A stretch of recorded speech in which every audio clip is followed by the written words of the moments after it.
Pada kesempatan kali ini kami akan membagikan SKP untuk guru kelas SD atau SKP untuk PGSD ya. Ini adalah bagian yang kelima yang terdiri dari 5 mata pelajaran dan 1 kompetensi pedagogik ya. Langsung saja kita masuk di soal yang pertama. Ini adalah mapel IPA. Perhatikan pernyataan berikut. Pernyataannya ada 5.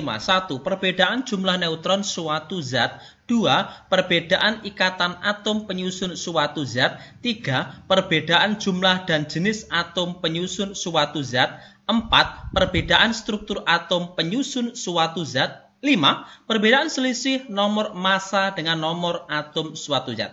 Pertanyaannya, dari kelima pernyataan di atas yang merupakan penyebab perbedaan sifat suatu zat dengan zat lainnya adalah pilihan jawabannya A sampai dengan E seperti ini. Kita akan bahas di sini yang merupakan penyebab perbedaan sifat suatu zat dengan zat yang lain. Oke. Penyebab perbedaan sifat suatu zat dengan zat yang lain adalah yang pertama, itu karena perbedaan ikatan atom penyusun suatu zat. 2. Perbedaan jumlah dan jenis atom. Pernyataan yang ketiga, perbedaan struktur atau susunan atom penyusun suatu zat. Jadi, yang benar di antara kelima pernyataan ini adalah pilihan jawaban yang B. Pernyataan yang kedua, perbedaan ikatan atom. Kemudian pernyataan yang ketiga, perbedaan jumlah dan jenis atom penyusun suatu zat. Dan pernyataan yang keempat, perbedaan struktur atau susunan atom penyusun suatu zat. Jawaban yang B. Cukup mudah ya. Lanjut kita di soal berikutnya, nomor 2. Di soal nomor 2, perhatikan gambar otak manusia berikut. Seperti ini, ada nomor 1, ada bagian sampai yang ke-6. Oke, jika seseorang mengalami kecelakaan, kemudian mengalami gangguan penglihatan, maka kemungkinan bagian otak yang rusak adalah nomor, di sini sudah ada jawabannya adalah yang B, nomor 2. Tapi untuk bahan belajar kita, mengapa bisa nomor 2? Kita akan berikan penjelasan satu persatu dari bagian-bagian ini. Kita akan gambarkan di sini ada bagian otak lebih rinci, lebih detail di nomor 1. Di sini adalah otak kecil. Fungsinya adalah untuk mengatur keseimbangan, gerakan, mengatur sikap, posisi atau postur tubuh, sampai dengan koordinasi otot. Kemudian, di bagian yang kedua, nomor 2, ini disebut dengan lobus occipital, yang merupakan bagian dari struktur otak besar. Oke. Ini adalah bagian dari struktur otak besar. Di nomor 2 ini adalah lobus occipital. Berfungsi untuk penglihatan atau visual manusia. Sehingga tubuh dapat membedakan berbagai hal yang dilihat oleh mata. Fungsi dari lobus ini adalah untuk menerima, memproses, dan menerjemahkan informasi sensoris. Jadi, jika terjadi kecelakaan, kemudian penglihatannya ada gangguan, itu ada di bagian nomor 2 ini yang bermasalah. Lobus occipital. Oke. Yang ketiga, 4, 5 bagaimana? Kita akan bahas di bagian yang ketiga sekarang. Di bagian ketiga yang berwarna kuning ini adalah lobus parietal. Ini juga merupakan bagian dari otak besar ya, struktur otak besar. Fungsinya adalah bertanggung jawab terhadap 5 indera manusia untuk mengendalikan orientasi spasial, pemahaman mengenai bentuk, ukuran, dan arah, serta mengendalikan sensasi seperti tekanan, sentuhan, nyeri, dan suhu. Itu di nomor 3. Selanjutnya, sekarang adalah di bagian nomor 4 yang berwarna merah. Ini disebut dengan lobus frontal. Sama, ini adalah bagian yang terdepan dari struktur otak besar manusia. Fungsinya adalah mengendalikan ucapan, gerakan, memori, perilaku, kepribadian, emosi, serta fungsi intelektual. Selanjutnya, di bagian yang kelima, yang berwarna ungu di sini, ini disebut dengan lobus temporal. Sama, ini merupakan bagian dari struktur otak besar dari manusia. Fungsinya untuk mengatur input sensoris, produksi bahasa dan ucapan, persepsi pendengaran, serta daya ingat. Jadi, di soal nomor 2 ini, Jika seseorang mengalami kecelakaan, kemudian mengalami gangguan penglihatan, ada benturan tersebut yang menyebabkan gangguan penglihatan, maka kemungkinan bagian otak yang rusak adalah di bagian nomor 2 ini. Seperti itu ya. Selanjutnya kita masuk di soal berikutnya ya. Di soal nomor 3, Dimas berdiri dengan jarak 30 meter dari sebuah tiang. Jika Dimas melihat ujung atas tiang membentuk sudut 60 derajat dan jarak mata Dimas dengan tanah adalah 170 cm, tinggi tiang adalah, pilihan jawabannya A sampai dengan E, tapi di sini ada diketahui juga dari akar 3 itu adalah 1,73. Apa hubungannya? Mengapa ada 30 meter, kemudian ada sudut 60 derajat, kemudian tinggi mata Dimas itu 170 cm. Mengapa di sini diketahui ada akar 3 itu 1,73? Kita akan bahas di sini bersama klub matematika ya. Saya akan gambarkan kurang lebih seperti ini. Di sini diketahui bahwasanya sudutnya adalah 60 derajat. Kemudian di sini juga diketahui bahwasanya jaraknya adalah 30 meter. Di sini 30 meter. Kemudian tinggi yang ditanyakan adalah tinggi tiang. Ini adalah T. Oke, sebagai informasi saja, ini adalah termasuk dari segitiga istimewa. Di mana segitiga istimewa di sini jika sudutnya ini membentuk 60, sudut 60, kemudian di sini ada 1, kemudian di sini 2, maka sisi yang tegak ini adalah akar 3. Oke, seperti ini. Ini 60, kita akan membuat menjadi perbandingan antara segitiga yang pertama dengan segitiga istimewa yang kedua ini. Oke, sehingga akan berfungsi nanti akar 3-nya, gitu ya. Kita coba bahas di sini. Kita menggunakan sebuah perbandingan, yaitu 30. Di sini yang bawah kan 30, alasnya. Kita bagi dengan 1, sama dengan tinggi tiang. Kita perbandingan dengan akar 3. Nah, seperti ini. Sehingga nanti kita bisa menentukan tinggi tiangnya mana. Ya, ini adalah sebuah sifat dari segitiga istimewa. Silakan, ini informasi baru mungkin bagi teman-teman semuanya. Kalau sudah seperti ini, kita bisa menggunakan perkalian silang. Ya, jadi T-nya sudah bisa kita tentukan, yaitu 30 dikali akar 3, gitu saja. Nah, hanya tinggal seperti ini. 30 dikali akar 3. Nah, sementara di sini, di soal sudah diketahui bahwasanya nilai akar 3 adalah 1,73. Nah, itu berarti fungsi dari ini ya tinggal seperti ini. Kita ganti akar 3 ini dengan 1,73. Tinggal dikalikan saja. 30 dikali 1,73. Hasilnya adalah 51,9. Oke, 51,9 meter. Oke. Tapi ingat, sampai di sini jangan langsung memilih jawaban yang B. Ini adalah jawaban pengecoh. Artinya Anda terjebak jika langsung menjawab ini adalah pilihan jawaban yang B. Di sini tinggi mata, jarak antara mata Dimas dengan tanah itu adalah 170 cm, atau kalau kita jadikan meter adalah 1,7 ya. 1,7 meter. Artinya tinggi tiang ya tinggal 51,9 ini kita jumlahkan dengan jarak mata dengan tanah. Karena di segitiga ini posisi Dimas adalah masih berdiri seperti ini. Oke? Jadi jarak mata dengan tanah ini belum kita jumlahkan. Jadi 51,9 kita jumlahkan dengan 1,7. Hasilnya adalah 53,60. 53,6 meter atau 53,60 meter. Jawabannya adalah pilihan jawaban yang C. Seperti itu ya. Intinya kita harus tetap waspada. Kita sudah bisa benar, misalnya sudah sampai sini benar, tapi kita terburu oleh waktu, bisa saja kita terjebak dengan jawaban pengecoh. Seperti itu. Cukup mudah karena klub matematika adalah tempat belajar yang mudah dan menyenangkan. Berikutnya di soal nomor 4, jika P dan Q merupakan penyelesaian dari 4X dikurangi 3Y sama dengan 6, negatif 3X ditambah 2Z sama dengan negatif 5, dan P lebih besar dari Q, yang ditanyakan adalah nilai dari 5P dikurangi dengan 7Q. Pilihannya A sampai dengan E ya. Oke, kita gunakan metode eliminasi ya. Kita tulis saja di sini 4X dikurangi dengan 3Z sama dengan 6.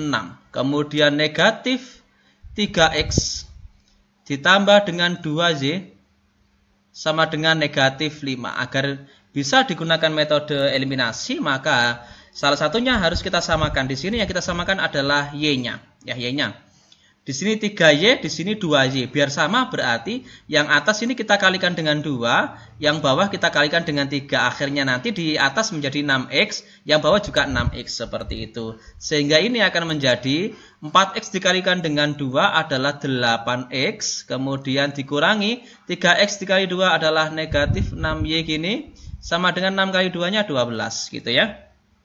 Nah kemudian yang bawah juga sama, kita kalikan dengan 3. Negatif 9X. 2Y-nya kita kalikan 3 menjadi 6Y. Sama dengan negatif 5 dikalikan dengan 3 negatif 15. Nah, sudah seperti ini kita eliminasi, yaitu kita jumlahkan ya. Kenapa kita jumlahkan? Tidak kita kurangi karena di sini ada negatif, ini positif. Kalau kita jumlahkan menjadi habis nanti, hilang Y-nya ya. 8X kita jumlahkan dengan negatif 9X. Sehingga akan menjadi negatif X. Negatif 6Y ditambah 6Y ya menjadi habis ya. Sehingga tersisa 12 dijumlah dengan negatif 15 menjadi negatif 3. Negatif X sama dengan negatif 3 sehingga X sama dengan 3. Oke, X-nya sudah ketemu dengan 3. Maka kita sudah bisa mencari nilai Y juga. Dari kita ambil satu pernyataan, yaitu yang pertama misalnya di sini adalah 4X dikurangi dengan 3Z sama dengan 6. X-nya adalah ketemu 3. Berarti 4 kali 3-nya 12. Dikurangi 3Z sama dengan 6. Sehingga negatif 3Z sama dengan 6 dikurangi dengan 12 gitu ya. Pindah ruas ya. 12-nya pindah ruas ke ruas kanan berarti menjadi pengurangan. 6 dikurangi 12 negatif 6. Sehingga Y sama dengan negatif 6 dibagi dengan negatif 3. Y-nya ketemu 2. X-nya 3, Y-nya 2 ya. Berarti X ini adalah mana yang P dan mana yang Q. Kita lihat dari soal di sini. P itu lebih besar dari Q. Berarti X-nya ini P. Karena P lebih besar dari Q. Q-nya yaitu Y ini. Ini adalah Q. Nah, sudah.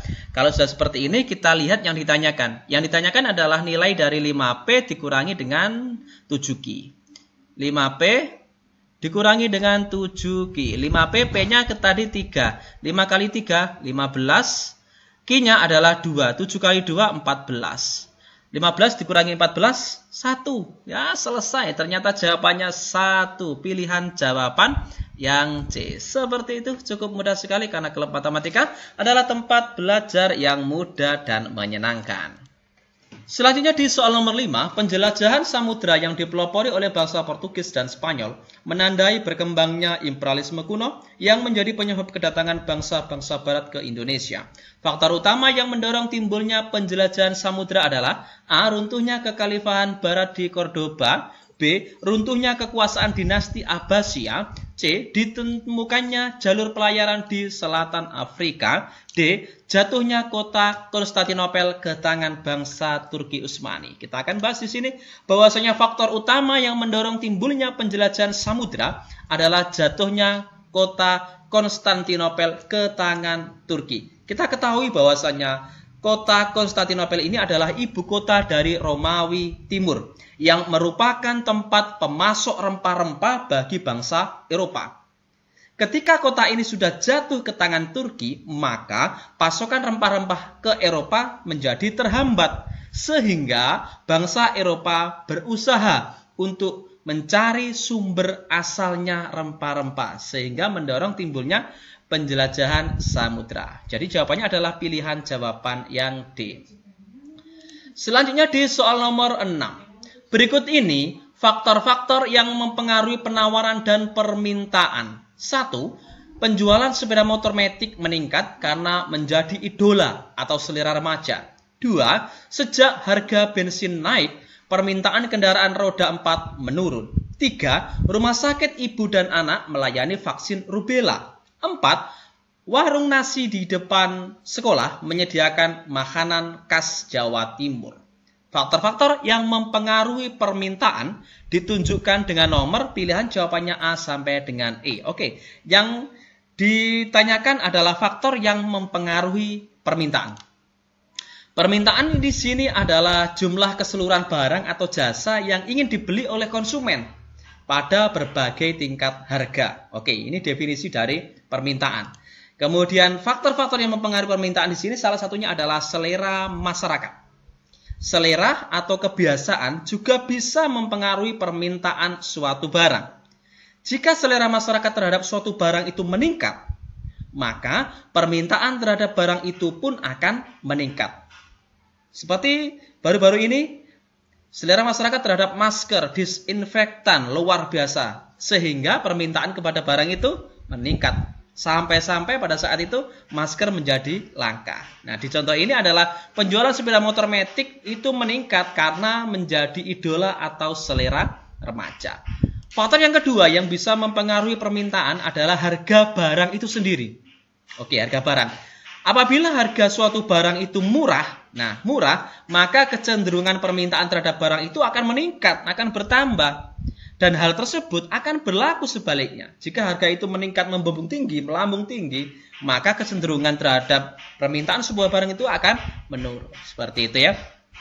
Contohnya, sejak harga bensin naik, maka permintaan kendaraan bermotor, kendaraan roda 4 menurun. Gitu ya. Jadi di soal nomor 6 di sini, faktor-faktor yang mempengaruhi permintaan adalah pernyataan yang pertama dan kedua. Seperti itu. Oke, lanjut di soal berikutnya, nomor 7. Di soal nomor 7, perhatikan ciri-ciri ideologi berikut. 1. Nilai-nilai dan cita-citanya diambil dan dipaksakan dari luar serta diciptakan oleh negara. 2. Nilai dan cita-citanya digali dari kekayaan rohani. 3. Dasarnya ditemukan dalam masyarakat itu sendiri dan dari konsensus masyarakat itu sendiri. 4. Milik dari semua rakyat dan masyarakat dapat menemukan dirinya di dalamnya. 5. Dibenarkan dan dibutuhkan oleh seluruh warga masyarakat. Ciri khas ideologi terbuka ditunjukkan oleh nomor pilihan jawabannya A sampai dengan D seperti ini. Oke, akan kita bahas di sini di ciri-ciri dari ideologi terbuka ya. Salah satu ciri dari ideologi, karena di sini kecuali ya, kita hanya cari satu jawaban pembeda. Ada 5 pernyataan, kemudian kita pilihan jawaban terbukanya ada 4, berarti kita cari satu jawaban yang salah. Nah, satu jawaban yang salah biar kita bisa melihat, maka kita harus cari ciri-ciri dari ideologi tertutup, gitu ya. Di sini, salah satu ciri dari ideologi tertutup adalah berupa budaya yang dipaksakan dalam masyarakat. Oke, ideologi tertutup bukan merupakan budaya yang muncul dari masyarakat, melainkan budaya yang muncul dari kelompok atau golongan yang mempunyai kekuasaan. Budaya yang dikeluarkan oleh kelompok atau golongan yang berkuasa, di situ harus dipatuhi karena setiap anggota masyarakat dipaksa. Dipaksa di sini kata kuncinya untuk melaksanakan dan memaknai ideologi dalam kehidupannya.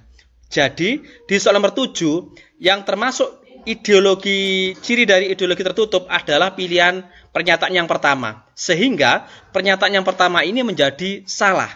Di semua jawaban A, B, C itu ada pernyataan yang pertama. Berarti A, B, C otomatis salah. Yang benar berarti menjadi 2, 3, 4, dan 5. Jawaban yang D. Seperti itu ya. Lanjut kita di soal berikutnya nomor 8. Di soal nomor 8 perhatikan beberapa pernyataan berikut. Ada 5 pernyataan di sini. Pendidikan kewarganegaraan, pelatihan dasar kemiliteran, pengabdian sebagai prajurit TNI, pengabdian sesuai dengan profesi, ikut memelihara perdamaian dunia.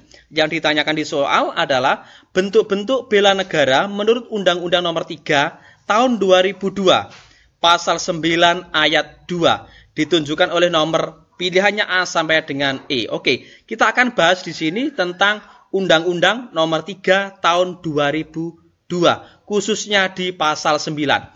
Di sini bentuk-bentuk bela negara menurut Undang-Undang Nomor 3 Tahun 2002 Pasal 9 di ayat yang pertama. Yang ditanyakan kan di ayat yang kedua. Kita bahas di ayat yang pertama dulu.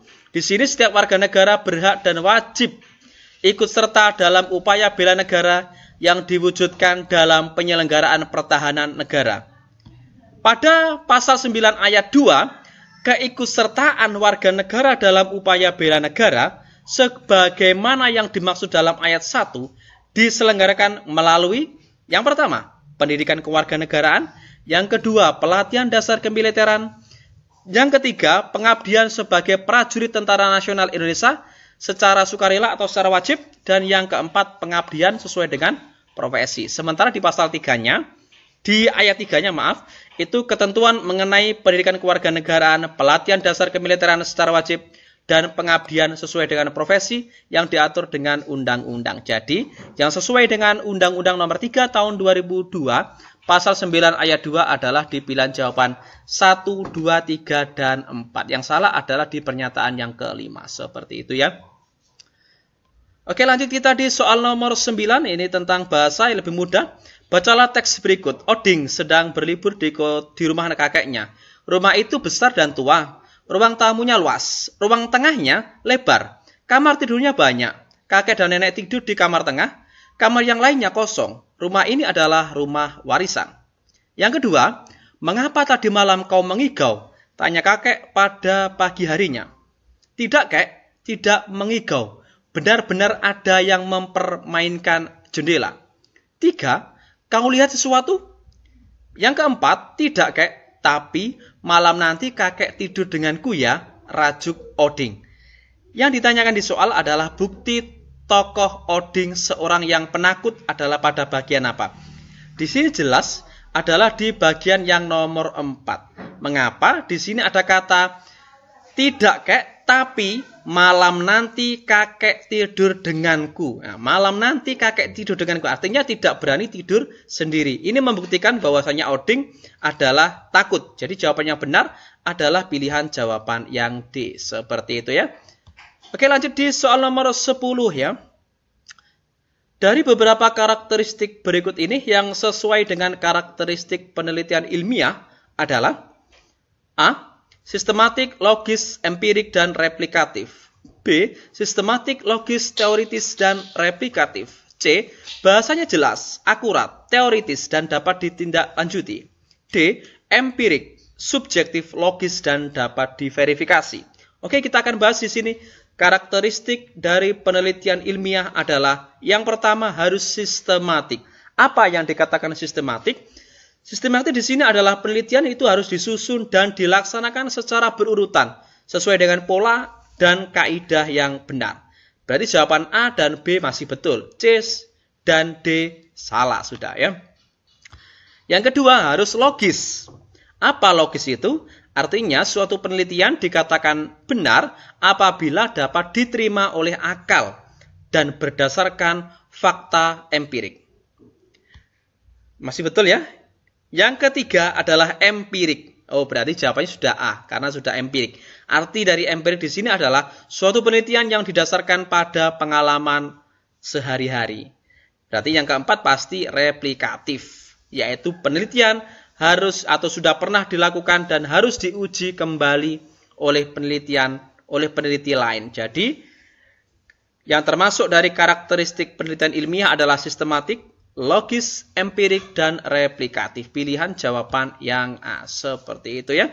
Cukup mudah karena kelas matematika adalah tempat belajar yang mudah dan menyenangkan. Oke, semoga video ini bisa bermanfaat untuk kita semua. Jangan lupa kirimkan saran kepada kami di kolom komentar. Bagikan jika dirasa video ini bisa bermanfaat bagi orang lain. Jangan lupa like dan subscribe. Terima kasih.